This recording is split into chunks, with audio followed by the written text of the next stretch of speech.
Bienvenue à tous, habitués ou visiteurs pour ce nouveau culte de l'église de la Prairie. Ma prière est que notre Dieu puisse ce matin nous parler, nous interpeller. Comme il le dit dans Ésaïe au chapitre 55, des versets 9 à 11, « Autant les cieux sont élevés au-dessus de la terre, autant mes voix sont élevées au-dessus de vos voix, et mes pensées au-dessus de vos pensées. Comme la pluie et la neige descendent des cieux et n'y retournent pas, sans avoir arrosé, fécondé la terre et fait germer les plantes, sans avoir donné de la semence au semeur et du pain à celui qui mange. Ainsi en est-il de ma parole qui sort de ma bouche, elle ne retourne pas à moi sans effet, sans avoir exécuté ma volonté. » J'aimerais prier. Seigneur, nous te demandons que tu puisses être présent au milieu de nous ce matin, que tu puisses nous parler par ta parole, et que ce temps de culte, Seigneur, puisse être un moment qui est rafraîchissant pour nous. Amen. Lire les versets 1 à 14 du premier chapitre des Actes. Théophile, j'ai parlé dans mon premier livre de tout ce que Jésus a commencé de faire et d'enseigner dès le commencement, jusqu'au jour où il fut enlevé au ciel, après avoir donné ses ordres par le Saint-Esprit aux apôtres qu'il avait choisis. Après qu'il eut souffert, il leur apparut vivant, et leur en donna plusieurs preuves, se montrant à eux pendant 40 jours et parlant des choses qui concernent le royaume de Dieu. Comme il se trouvait avec eux, il leur recommanda de ne pas s'éloigner de Jérusalem, mais d'attendre ce que le Père avait promis, ce que je vous ai annoncé, leur dit-il. Car Jean a baptisé d'eau, mais vous, dans peu de jours, vous serez baptisés du Saint-Esprit. Alors les apôtres réunis lui demandèrent : « Seigneur, est-ce en ce temps que tu rétabliras le royaume d'Israël ?» Il leur répondit : « Ce n'est pas à vous de connaître les temps ou les moments que le Père a fixés de sa propre autorité. Mais vous recevrez une puissance, le Saint-Esprit survenant sur vous, et vous serez mes témoins à Jérusalem, dans toute la Judée, dans la Samarie et jusqu'aux extrémités de la terre. » Après avoir dit cela, il fut élevé pendant qu'ils le regardaient, et une nuée le déroba à leurs yeux. Et comme ils avaient les regards fixés vers le ciel, pendant qu'ils s'en allaient, voici 2 hommes vêtus de blanc leur apparurent, et dirent : « Hommes galiléens, pourquoi vous arrêtez-vous à regarder au ciel ? Ce Jésus, qui a été enlevé au ciel du milieu de vous, viendra de la même manière que vous l'avez vu, allant au ciel. » Alors ils retournèrent à Jérusalem, de la montagne appelée des Oliviers, qui est près de Jérusalem, à la distance d'un chemin de sabbat. Quand ils furent arrivés, ils montèrent dans la chambre haute, où ils se tenaient d'ordinaire. C'étaient Pierre, Jean, Jacques, André, Philippe, Thomas, Barthélemy, Matthieu, Jacques, fils d'Alphée, Simon le Zélote, et Jude, fils de Jacques. Tous d'un commun accord persévéraient dans la prière, avec les femmes et Marie, mère de Jésus, et avec les frères de Jésus. Merci Bérénice pour cette lecture. L'Ascension que nous fêterons jeudi 21 mai n'est plus un temps très important chez les chrétiens. Et pourtant, ce temps de 50 jours entre la résurrection et la Pentecôte est un temps pour préparer l'Église pour sa mission. C'est un temps d'attente, s'il est vrai. Jésus est encore là, mais plus vraiment là, et on attend la venue de l'Esprit. Donc un temps un peu étrange, et qui nous rejoint un petit peu dans ce temps de confinement entre deux. Un temps qui quelque part s'est arrêté. Et ce texte commence par 3 versets d'introduction. Le texte d'Actes, chapitre 1. Les 2 premiers versets expliquent à Théophile, Luc explique à Théophile pourquoi il a décidé d'écrire la vie de Jésus, ça s'appelle l'évangile de Luc. Et le 3e verset de ce chapitre 1 donne en une phrase les 2 activités prioritaires de Jésus pendant ces 40 jours entre sa résurrection et son élévation au ciel. Et je vous lis ce verset 3. « Après qu'il eut souffert, il leur apparut vivant et leur en donna plusieurs preuves, se montrant à eux pendant 40 jours et parlant des choses qui concernent le royaume de Dieu. » Alors 2 choses prioritaires, c'est Luc qui nous le dit, il résume tous ces 40 jours en 2 éléments. Le premier, prouver sa résurrection, et le deuxième, parler du royaume. Tout ce royaume ne tient que sur une personne, Jésus, le roi. Et sur un fait, il est vivant. Il va ainsi passer son temps pendant 40 jours à apparaître et disparaître afin de se montrer au maximum de personnes et en tout Paul nous dira qu'il s'est montré à près de 500 personnes. Car Jésus vivant, c'est la base de la foi des disciples et de toute l'Église depuis 2000 ans.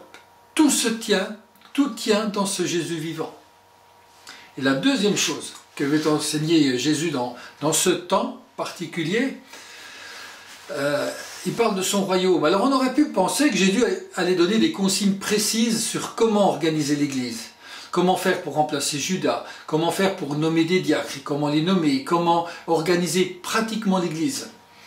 Eh bien non, il privilégie le fond, c'est-à-dire il continue son enseignement du sermon sur la montagne, il leur explique ce nouveau royaume, comment il règne et comment nous devons l'imiter. Et là, au milieu de ça, dans ce temps, nous constatons que les disciples sont des chrétiens à contre-temps. À contre-temps pour plusieurs raisons. La première chose, c'est qu'ils ne parlent pas du bon sujet. Ils avaient Jésus qui leur parle du royaume des cieux, et eux parlent du royaume d'Israël. Il leur parle de son royaume spirituel, et eux leur parlent de politique. Ils sont à côté du sujet principal, hors sujet. Et il est vrai qu'il est difficile des fois de suivre Jésus sur ces deux sujets. Par exemple, pour certains chrétiens, être chrétien, c'est être convaincu que Jésus m'a sauvé, qu'il est vivant, ça, il n'y a pas de problème. Mais vivre en accord avec ce royaume, c'est secondaire. Pour d'autres, croire en Jésus, ça va te permettre de réussir tout ce que tu fais dans ta vie personnelle. Tu peux être riche, en bonne santé, il ne t'arrivera rien. C'est parler du royaume d'Israël. C'est parler de toi maintenant dans ton contexte. Alors bien sûr que le royaume de Dieu a des effets sur cette terre et dans ma vie d'un point de vue pratique. Mais ce n'est que partiel et limité. En fait, ceux qui pensent cela font avancer leur royaume personnel et pas celui de Jésus. Alors tout le projet de Jésus, c'est de les convaincre qu'il est vivant pour qu'ils puissent consacrer toute leur force, toute leur énergie à faire avancer son royaume dans leur vie et dans le monde entier. Ça, c'est le but absolu de Jésus. Mon royaume n'est pas de ce monde, dira Jésus à Pilate. Ils n'ont toujours pas compris que c'est un royaume par lequel on entre par la conversion, le pardon des péchés. Qu'ils n'ont pas compris que c'est un royaume immatériel qui commence dans nos cœurs, au plus profond de notre cœur. Ils ne comprenaient pas que vivre ce royaume nécessitait d'opérer un changement profond dans les cœurs. Alors, ils ne parlent pas du bon sujet, ils sont à contre-temps pour ça, mais ils sont aussi à contre-temps parce qu'ils sont en décalage dans la manière de comprendre l'événement. Le récit de la journée de l'Ascension, si vous prenez votre Bible, après ces 3 premiers versets d'introduction, il commence au verset 4. Dans cette journée, comme il se trouvait avec eux, c'est moi qui rajoute dans cette journée, c'est comme il se trouvait avec eux, il parle avec eux, il les enseigne, et cette journée, elle se termine par un événement incroyable. Jésus monte au ciel, on trouve ça au verset 9. Après avoir dit cela, il fut élevé pendant qu'il le regardait et une nuée le déroba à leurs yeux. Franchement, en tant que scénariste, je trouve que Luc a loupé son coup là.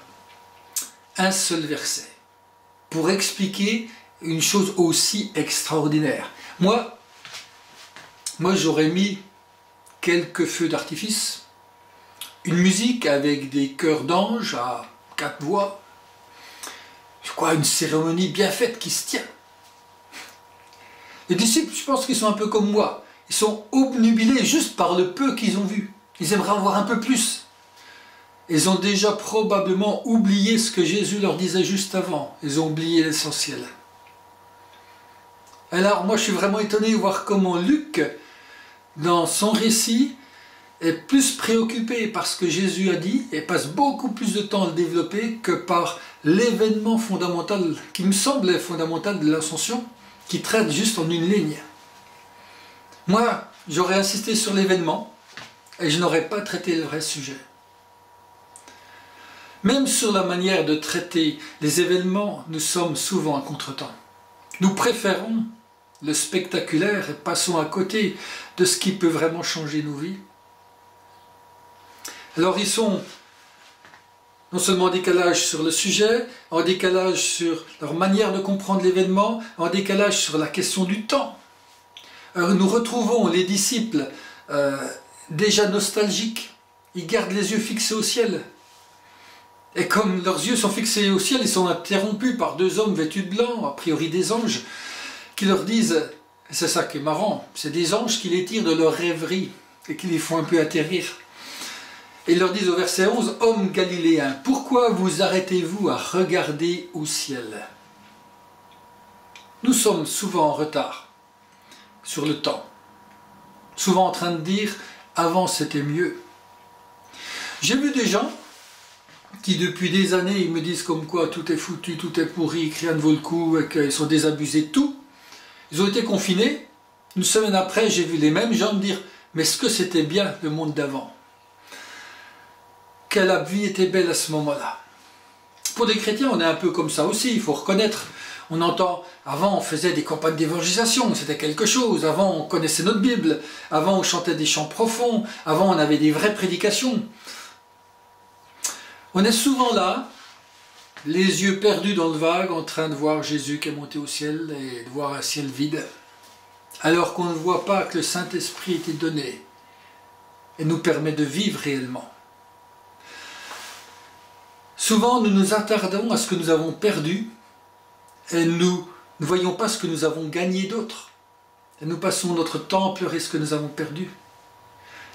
Alors, voyons ce que Dieu nous offre de nouveau. Ils sont en décalage dans la question du temps parce que soit ils sont nostalgiques ou alors ils cherchent à deviner l'avenir. Au verset 6, il dit « Seigneur, est-ce en ce temps que tu rétabliras le royaume d'Israël ?» Il leur répondit « Ce n'est pas à vous de connaître les temps ou les moments que le Père a fixés de sa propre autorité. » L'important n'est pas de se montrer curieux de l'avenir, mais du présent et de la manière dont le royaume des cieux gagne en puissance. Le futur ne nous appartient pas, il est entre les mains de Dieu. C'est le présent qui est important, c'est sur ce présent que nous pouvons agir. Je suis étonné de voir et de lire et d'entendre un peu partout ce qu'on nous prédit, de voir tout ce qu'on pense qui pourrait nous arriver, tous les complots qui peuvent se tramer, peut-être, je n'en sais rien. Ce que je vois, c'est que les disciples, tout comme nous, sont toujours en retard ou à côté du mouvement de Dieu. Et je crois que nous devons rester très humbles par rapport à ce que nous croyons comprendre. Jésus nous dit, ce n'est pas à vous de connaître les temps ou les moments. Les anges les appellent hommes galiléens. Les Galiléens étaient méprisés par les Judéens. D'ailleurs, en passant, le seul Judéen de la bande, c'était Judas. C'est tout le paradoxe de l'Évangile. 11 provinciaux à qui Dieu a fixé un objectif mondial. On est parfois juste tellement à côté de ce que Dieu veut. Parlons de la résurrection de Jésus. Parlons du royaume des cieux. Voilà 2 sujets sur lesquels il y a vraiment du boulot. Est fixé comme prioritaire par Jésus. On aurait tellement des fois besoin de se prendre pour ce qu'on est, de simples pêcheurs galiléens ou des petits provinciaux à qui Dieu a donné un grand objectif qui les dépasse, qui se trouvent toujours à contretemps. En fait, Jésus dit, vous n'êtes juste pas compétents, vous avez tendance à vous disperser, vous parlez un peu trop, alors s'il vous plaît, suivez-moi, obéissez-moi. Alors, quand des chrétiens à contretemps commencent d'obéir à Jésus, ça donne des chrétiens qui retournent à l'essentiel. On va me dire, c'est quoi l'essentiel? Alors, on peut passer des heures à débattre sur les méthodes, sur quoi faire ou ne pas faire. On parle du jour d'après, et des fois ça me fait sourire de voir tout ce qui va changer au jour d'après. Il y a une célèbre histoire de confinement dans la Bible, c'est celle de Noé dans son bateau pendant 1 an. Après avoir vu le jugement de Dieu, les inondations cataclysmiques, Noé, au jour d'après, vous savez ce qui va se passer, il va se saouler et vivre une sombre histoire d'exhibitionnisme. Le jour d'après, c'est comme le jour d'avant, car le cœur de l'homme n'a pas changé. Alors, pas de grand plan sur la comète, pas de grandes promesses. On parle beaucoup de retourner à l'essentiel, mais c'est quoi l'essentiel pour un chrétien? C'est pas évident. Je crois que ce texte sur l'ascension nous aide à comprendre un peu les choses. Les disciples sont dans une sorte de confinement.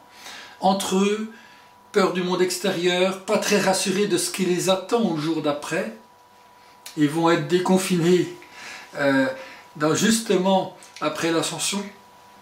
On voit dans l'évangile de Jean au chapitre 21 que le premier réflexe après la résurrection est ce qui pense être leur retour à l'essentiel, c'est retourner à leur ancienne vie en Galilée comme pécheurs. Mais ce n'est pas là que Jésus les attendait. Juste avant son départ, dans ce chapitre des Actes, ce premier chapitre des Actes, juste avant son départ, Jésus fait une recommandation inverse, toute simple. Il leur recommande de ne pas s'éloigner de Jérusalem. Et leur premier acte d'obéissance est au verset 12, où il est dit alors ils retournèrent à Jérusalem. Les disciples sont quasi tout le temps hors sujet, on vient de le voir. Mais là, ils obéissent à cet ordre simple. Pour retourner à Jérusalem, depuis le versant est du mont des Oliviers, ils étaient près de Béthanie, nous dit l'évangile de Luc, dans Luc 24, 50. Alors il faut quitter le mont des Oliviers, et c'est pas facile, car ils viennent de passer un bon moment avec Jésus. Jésus vient de monter au ciel, ils sont là à regretter les choses, ils étaient bien au calme sur ce mont des Oliviers, et ils doivent partir à Jérusalem. Et pour ça, ils doivent redescendre, passer dans la vallée du Cédron. C'est un gros ruisseau, le Cédron, qui signifie noir, trouble. Il coule dans une vallée qui est au pied de Jérusalem. Elle est appelée aussi vallée de Josaphat, avec plusieurs tombeaux. La vallée du jugement dernier, c'est une vallée très escarpée, assez sombre, par temps mauvais, un peu lugubre. Et il faut la parcourir pour ensuite remonter à Jérusalem. La distance est à peu près d'un chemin de sabbat, nous dit le texte, c'est-à-dire en gros 1 kilomètre. Le dénivelé est à peu près de 150 mètres de descente depuis le mont des Oliviers, passer le Cédron, remonter 150 mètres pour arriver au temple de Jérusalem. C'est pas énorme. Pour ceux qui sont du coin, c'est un peu comme monter et redescendre le Mont-Bar. Mais malgré tout, retourner à Jérusalem demande un petit effort. Elle demande de s'arracher du mont des Oliviers. Et ce n'est pas toujours facile de retourner à Jérusalem dans ces moments-là. Alors pourquoi Jérusalem? Parce que l'ordre de Jésus, pour moi, se rattache aussi à une prophétie d'Ésaïe 2, verset 3. Il est dit, des peuples s'y rendront en foule et diront, venez et montons à la montagne de l'Éternel, à la maison du Dieu de Jacob, afin qu'il nous enseigne ses voies et que nous marchions dans ses sentiers.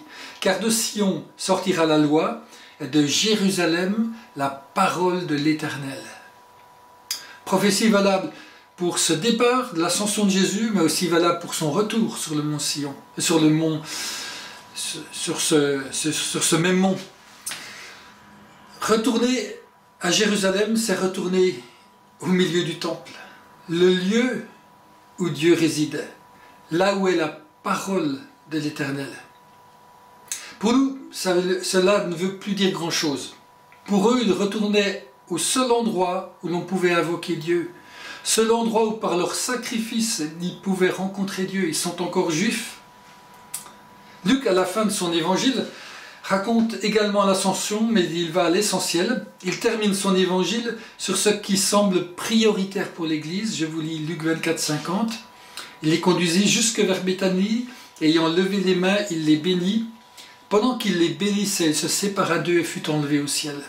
Pour eux, après l'avoir adoré, ils retournèrent à Jérusalem avec une grande joie. Et ils étaient continuellement dans le temple louant et bénissant Dieu.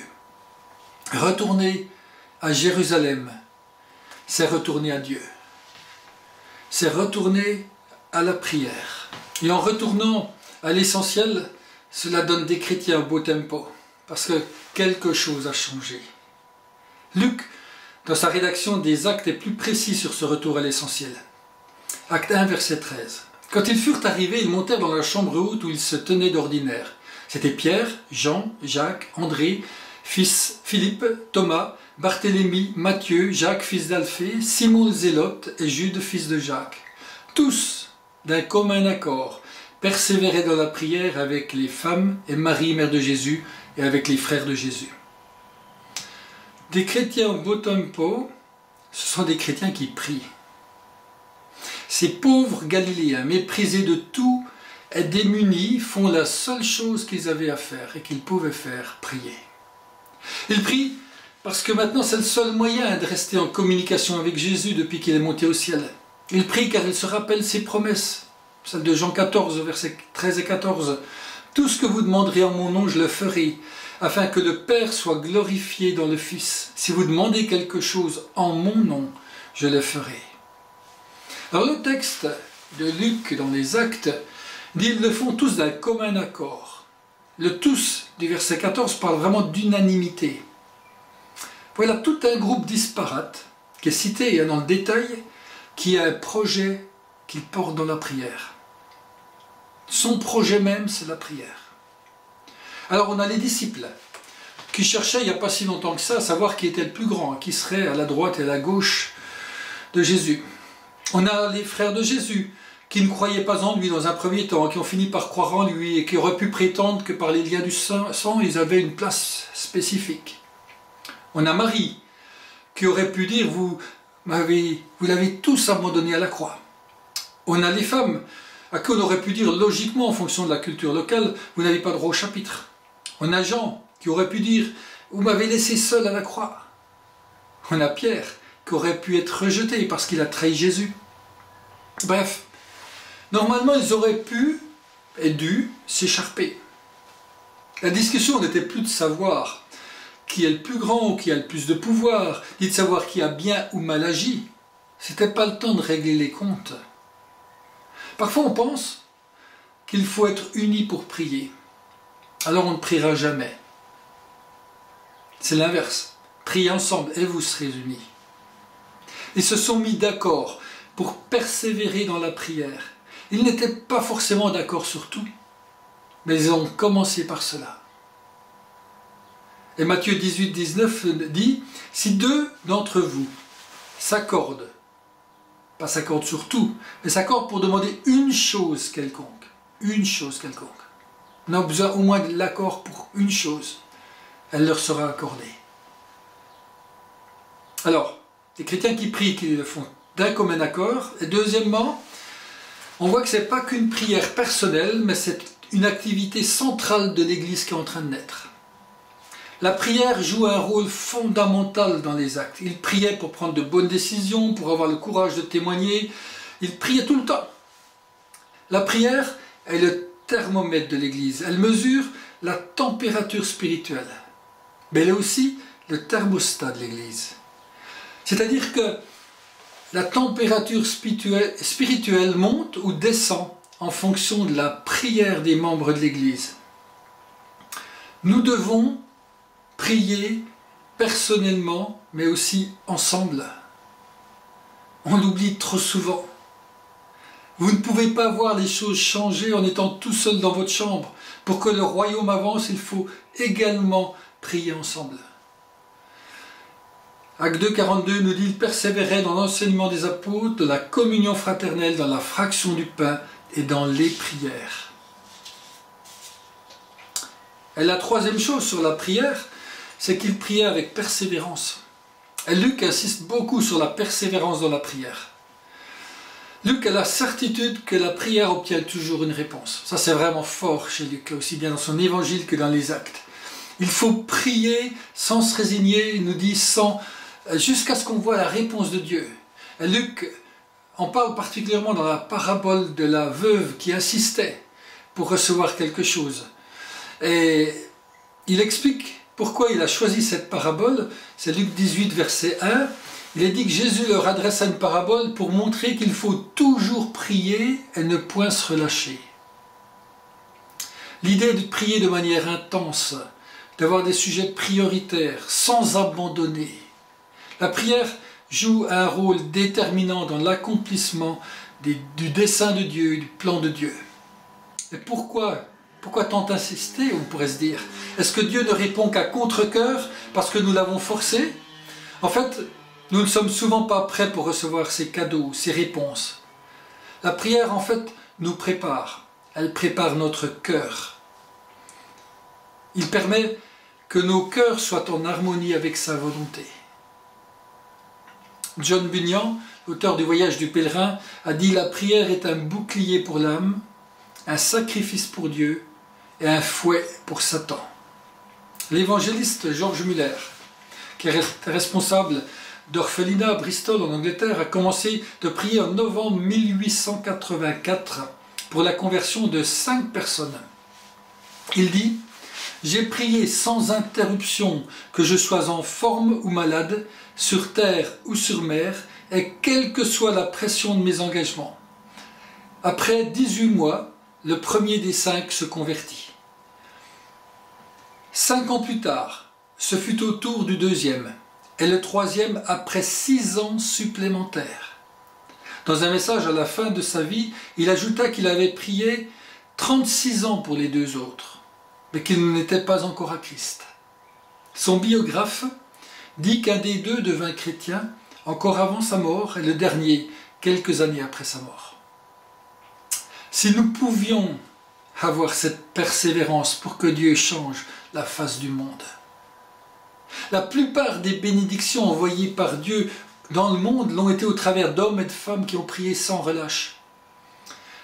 Dieu choisit, lui, le meilleur moment pour envoyer une réponse à notre prière. Jusque-là, nous devons prier sans abandonner.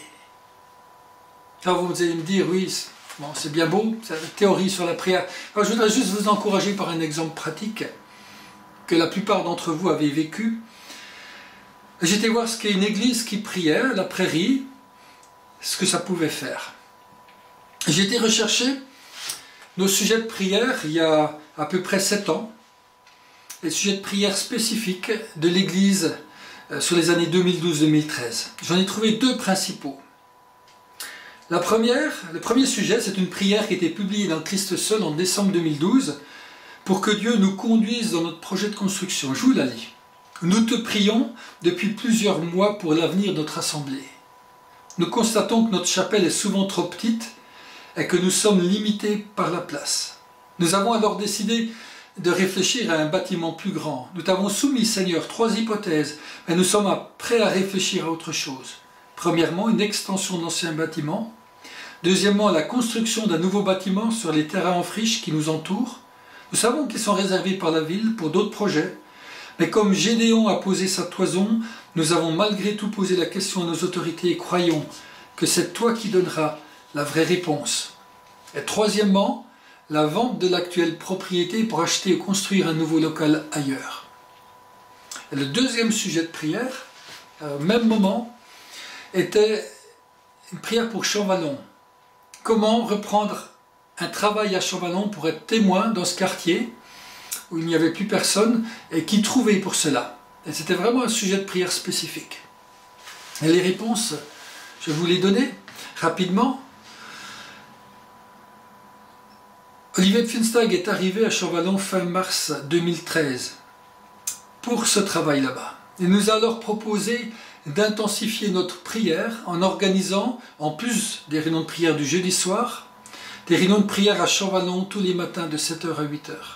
Elles ont débuté très vite, dès le lundi 22 avril 2013.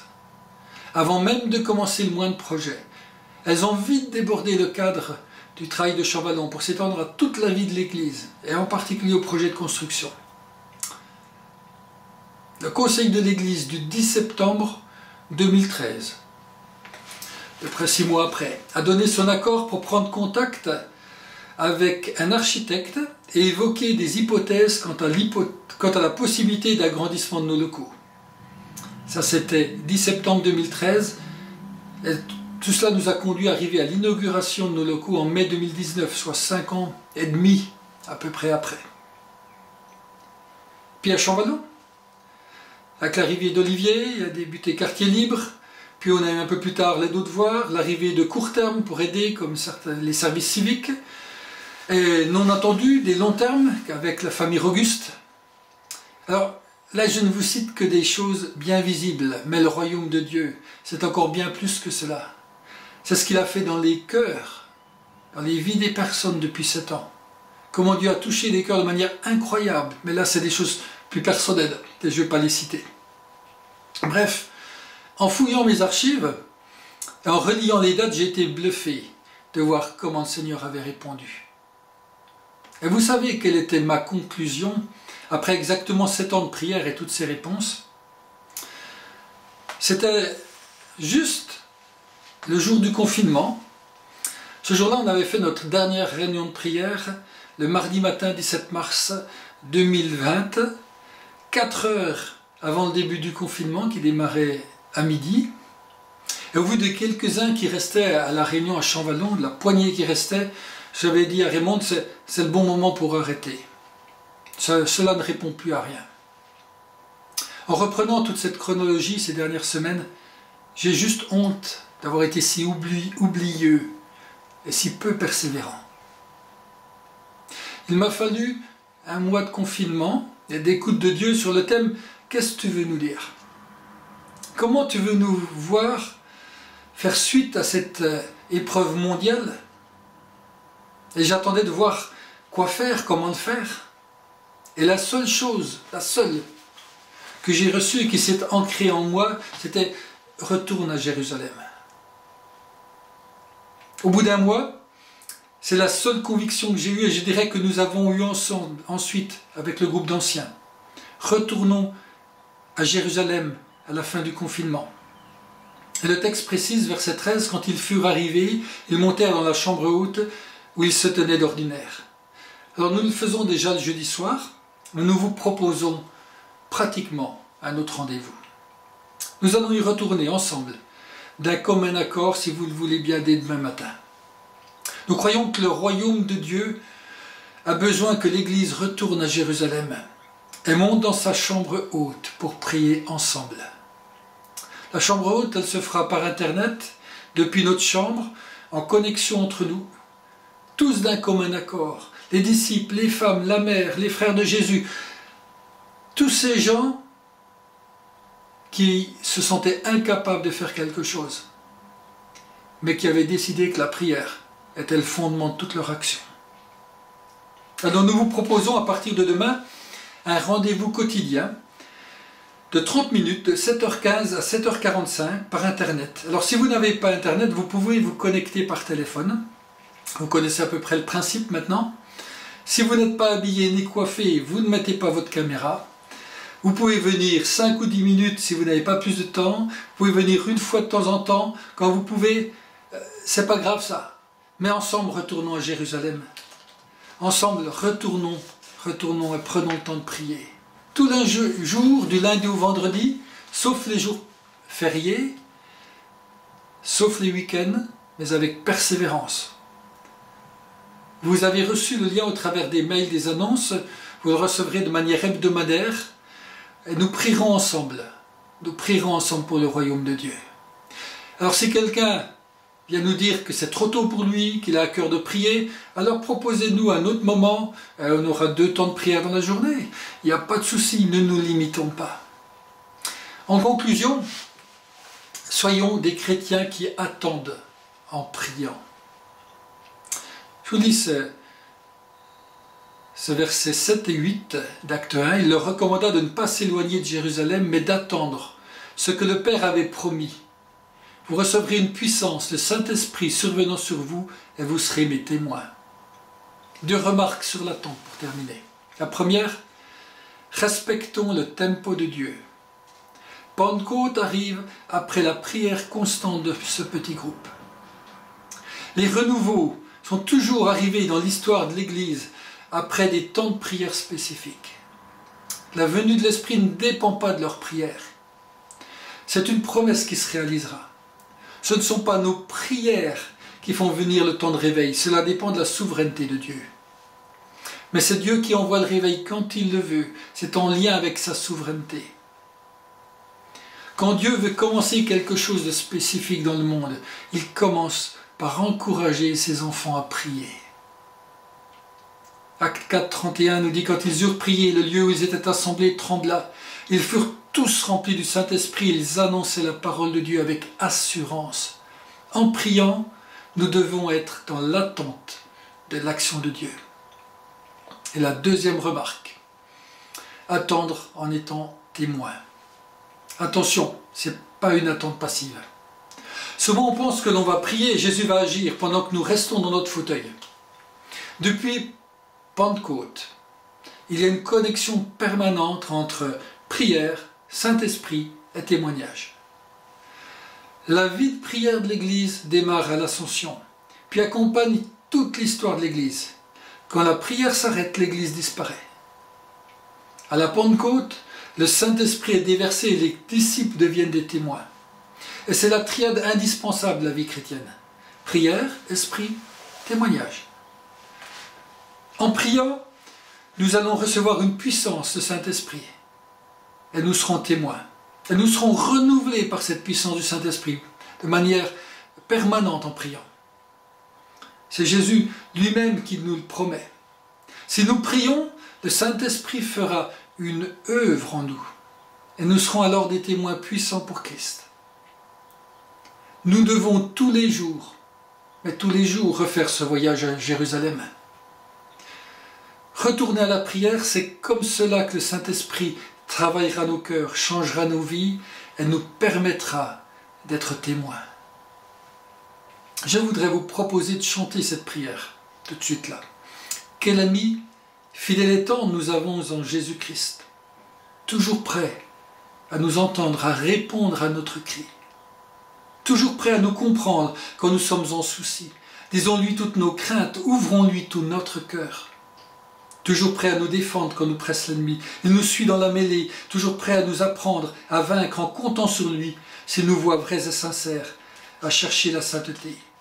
Il écoute nos prières et nous met en liberté.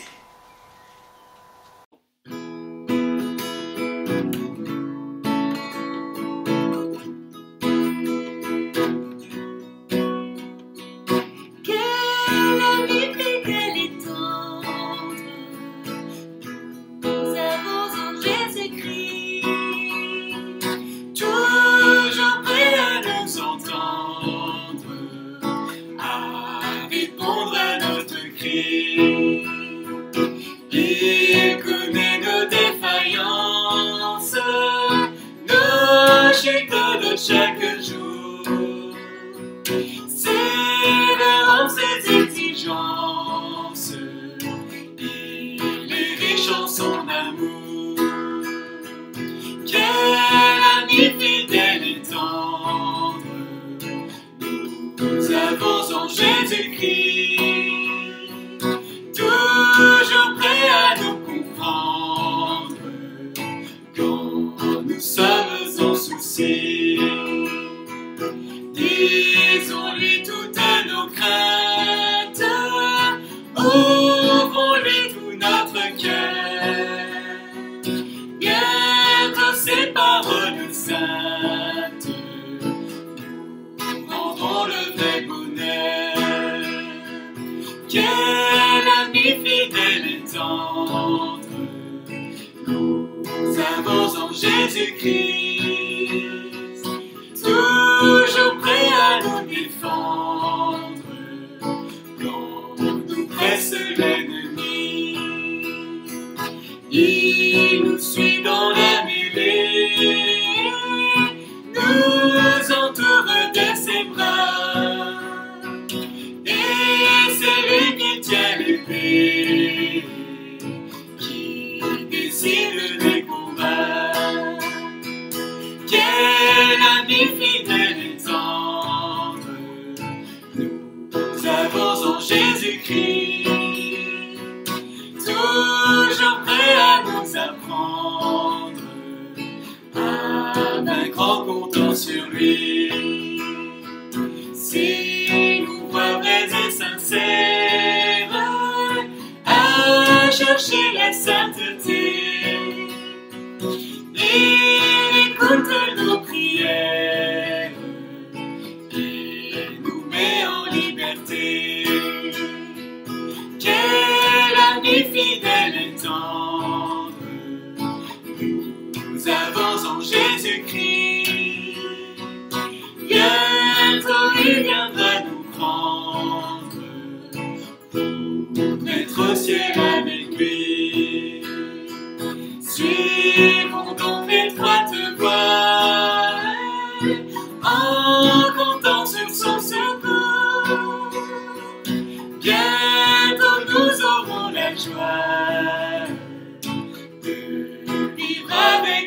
toujours. Bientôt nous aurons la joie. Bientôt nous aurons la joie de vivre avec lui toujours. Bonjour la famille de Christ, bonjour à chacun d'entre vous, et c'est avec réel plaisir que je me retrouve devant vous pour vous partager cette vidéo et vous témoigner de ce qui m'est arrivé cette semaine. Mais avant d'aller plus loin, j'aimerais vous faire un petit récapitulatif de différentes étapes de ma vie qui ont amené à cette situation. Alors je débute par l'année de 2002. Je développe alors une maladie à mon œil droit qui s'appelle une panuvéite. C'était une inflammation de mon cristallin et de mon nerf optique. Pour le soigner, j'ai subi des piqûres dans le blanc de l'œil, j'ai dû prendre des cachets de cortisone et cela nous mène maintenant à 2008. Et cette année-là, ça a été une année où j'ai été opéré de cet œil pour une cataracte suite à la prise de cette cortisone à forte dose. Et 2012, à l'époque, j'étais en BTS et en une semaine, j'ai perdu toutes mes facultés motrices. J'ai eu des difficultés pour marcher, j'avais des troubles de la dextérité, j'ai perdu toute sensibilité et j'avais également un engourdissement de mon corps, de la moitié de ma poitrine jusqu'au bout de mes pieds ainsi que de mes mains.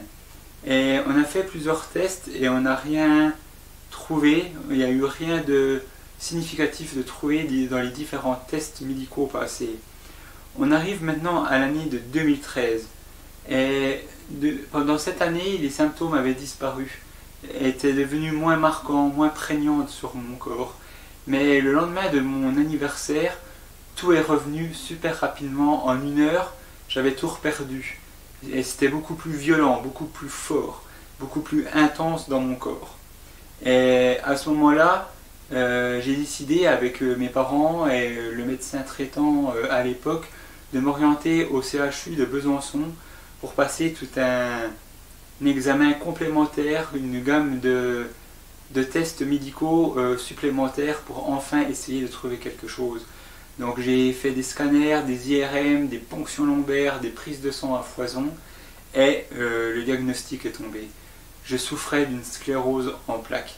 À 23 ans, mon monde s'est effondré. À 23 ans, tous les projets que je pouvais faire ont pris un stop. C'est comme si je fonçais dans un mur et que c'est le mur qui m'arrêtait. Et on arrive maintenant à l'année 2019, avril 2019. C'est ce mois-là qui, pour moi, a marqué un tournant par rapport à la maladie. Je ne sais pas si vous vous rappelez, mais durant ce mois-là, je vous ai apporté une prédication sur le pardon, où je vous avais lu une lettre que j'avais rédigée à l'adresse de mes parents, où je leur demandais pardon pour mon comportement, je leur demandais pardon pour ce que j'avais pu faire, pour le manquement d'amour que j'avais pu avoir envers eux. Et je suis persuadé que Dieu attendait ce pas de foi, cet engagement de ma part, pour que sa bénédiction puisse couler sur moi. On arrive ensuite à mai 2019, et j'ai eu un rendez-vous annuel justement pour surveiller l'évolution de mon œil. Et le médecin qui m'a suivi a regardé les différents tests que j'avais pu passer, et il n'a rien su quoi dire d'autre que « vous êtes guéri ». Il ne comprenait pas comment mon cristallin, comment mon nerf optique a pu être guéri sans séquelles. Moi je sais, en croyant en celui qui peut tout, que d'une main d'homme, de la main du corps médical c'était tout bonnement impossible, mais de la main de Dieu c'était possible. Ça a été le premier signe que Dieu agissait dans ma vie, au niveau de ma santé, je veux parler bien sûr. J'arrive maintenant à décembre 2019, où je devais passer des IRM de contrôle par rapport à la sclérose en plaques. Donc j'ai passé une première IRM pour mon cerveau et une deuxième pour ma moelle épinière, parce que j'avais des plaques à ces endroits-là. Et les résultats ont été envoyés directement au neurologue qui me suit à Besançon. Et voilà, on arrive au dénouement de la situation le 13 mai 2020. J'ai eu un rendez-vous téléphonique avec ce fameux neurologue où on a passé plus d'une heure à échanger autour des résultats de ces IRM, de mes prises de sang, de mon parcours médical que j'avais pu faire. Et il a été surpris, il a été abasourdi parce que des choses avaient encore évolué. Les plaques qui étaient au niveau de mon cerveau étaient toujours présentes, mais elles sont inactives. C'est-à-dire un peu comme un arbre qui tombe dans une rivière, le courant d'eau continue à passer, et actuellement les plaques que j'ai au cerveau, c'est un peu comme ces arbres. Elles sont dans les gaines de mes neurones, mais elles n'influencent en rien, elles sont en stand-by. Et la deuxième nouvelle qui l'a encore plus surpris, et qui m'a aussi surpris et qui m'a au final beaucoup plus réjoui, c'est que les plaques que j'avais dans la moelle épinière ont complètement disparu. Il n'y a plus rien. Ma moelle épinière est guérie, elle est complètement saine. Alors, voilà, c'était ça, cette belle nouvelle que je voulais vous annoncer. C'est que ma moelle épinière a retrouvé sa pleine santé, sa pleine vitalité. Il n'y a plus aucun marqueur de la maladie dans cette moelle épinière. Ça fait maintenant presque 20 ans que j'ai cette maladie, 18 pour être précis. J'en ai 31 et au final, j'ai passé 2/3 de ma vie sous le joug de cette maladie. Que Dieu a attendu que je fasse ce pas de foi, de demander pardon à mes parents pour que des choses se débloquent dans ma vie. Je suis persuadé que Dieu voulait que je règle certaines choses qui étaient encore enfouies en moi, que je n'avais jamais osé en parler, jamais dire, jamais exprimer, pour que des choses, que ces bénédictions puissent couler sur moi. Et avant d'aller plus loin, je veux simplement vous dire que médicalement parlant, c'est tout bonnement impossible. Aux yeux des hommes, c'est complètement impossible que ces situations se dénouent aussi rapidement et dans cette proportion-là. À l'heure où je vous parle, oui, un miracle a eu lieu dans ma vie. Et je ne vous parle pas simplement d'un miracle basé sur des idées que je peux avoir, mais vous voyez, j'ai tout un panel de résultats d'analyse qui peuvent corroborer ces dires. Et j'aimerais vous lire avec vous ces phrases qui m'ont fait beaucoup de bien à entendre. Le résultat de l'IRM. Absence d'anomalie de morphologie du cordon médulaire, respect de la chaîne corvico-occipitale, absence d'anomalie de signal du cordon médulaire, après injection de gadolinium, absence de prise de contraste médulaire ou intracanalaire, absence d'anomalie de signal osseux suspect. Conclusion, absence de lésion totale médulaire visible. Oui, mes amis, Dieu en 2020 peut encore faire des miracles. Et je peux vous dire qu'à l'heure actuelle, le verset de Jean chapitre 11, verset 4, les paroles de Jésus, je les fais miennes. Et ce verset dit clairement, « Cette maladie n'aboutira pas à la mort, mais elle servira à la gloire de Dieu, afin qu'à travers elle, la gloire du Fils de Dieu soit révélée. » Et je suis persuadé qu'à travers ce geste, mon témoignage, ce que je peux vous apporter, peut aussi toucher le corps médical. Alors pour terminer cette vidéo, je veux vraiment vous remercier chaleureusement parce que je sais que j'ai été soutenu dans la prière par chacun d'entre vous. Il y a eu des moments de joie, des moments de peine, des moments difficiles, des hauts et des bas. Mais grâce à votre prière, à votre soutien, je sais que j'ai été soutenu, comme les font les membres d'une famille quand l'un est touché ou affligé. Et je veux vraiment vous remercier chaleureusement pour ça. Je vous embrasse du fond du cœur et vous fais un gros câlin rempli d'amour avec toute la distanciation sociale qui est de rigueur. Et je vous dis à très bientôt mes frères et sœurs. Alors merci Pascal pour ce témoignage. Alors c'est quelque chose de tout frais puisque tu as vu une neurologue mercredi. Je vous avais dit qu'il y avait aussi des réponses aux prières plus intimes, plus personnelles. Et celle de Pascal en fait partie. Cette guérison a commencé par la guérison de son œil, puis maintenant elle se confirme par la guérison de sa moelle épinière et par la disparition des signes de sclérose en plaques. C'est médicalement totalement non explicable.